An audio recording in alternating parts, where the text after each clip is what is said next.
Frankly speaking అదేం project అండి? ఇప్పటికీ కూడా వెనుగొండ వాటర్ ఇరిగేషన్ ప్రాజెక్ట్. అక్కడ ప్రాజెక్ట్ లేదు, ఓనమహల్ లేదు, కానీ జగన్ అనే జాతికి అంకితం చేసేస్తాడు. అన్నయ్య అక్కడ ప్రాజెక్ట్ ఉండాలి కదా నేను అంకితం చేయడానికి. అలాంటి అంకితాలు బొచ్చుడు చూసిన తర్వాత ఆంధ్రప్రదేశ్ గడిచిన 5 ఏళ్లలో బాబోయ్ మా వల్ల కాదు, ఇంకా నా వల్ల కాదని ఆంధ్రప్రదేశ్ అట్టుడుకుపోయింది. దేనికి ఆంధ్రప్రదేశ్ ప్రసిద్ధి లాస్ట్ గడిచిన 5 ఏళ్ళు? లిక్కర్ కుంభకోణం. ముడుపుల యుద్ధంలో 3,000 కోట్లు రాజ్ కేసిరెడ్డి కింగ్ పిన్ జగన్మోహన్ రెడ్డి చెప్తేనే ముడుపుల యుద్ధం మొదలు పెట్టాయని ఒప్పుకున్న రాజ్ కేసిరెడ్డి. దాని తర్వాత కింద చెంచాలు ఉంటారనుకోండి, అంటే భారతీయ సిమెంట్స్ పర్మనెంట్ శాశ్వత డైరెక్టర్ బాలాజీ గోవిందప్ప, ఇలాంటి వాళ్ళందరూ మళ్ళీ మనకు ఒక ఉంటారండి దాంట్లో. అంటే మనకి మిథున్ రెడ్డి, ధనుంజయ రెడ్డి, రాజ్ కేసిరెడ్డి, జగన్మోహన్ రెడ్డి పేరు చెప్తేనే మేము చేసామని ఇలాంటి ఒక లిస్ట్ ఉంటుంది.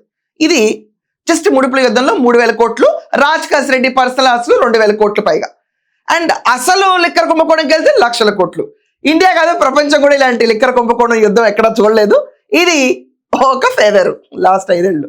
ఏంటబ్బా రెండో ఫెదర్ అని అడిగారు అనుకోండి, బుధులు బోరుగడ్డ అనిలు, పోసాని, దాని తర్వాత వల్లభనేని వంశీ, రోజా, దాని తర్వాత మన కొడాలి వెంకటేశ్వరరావు,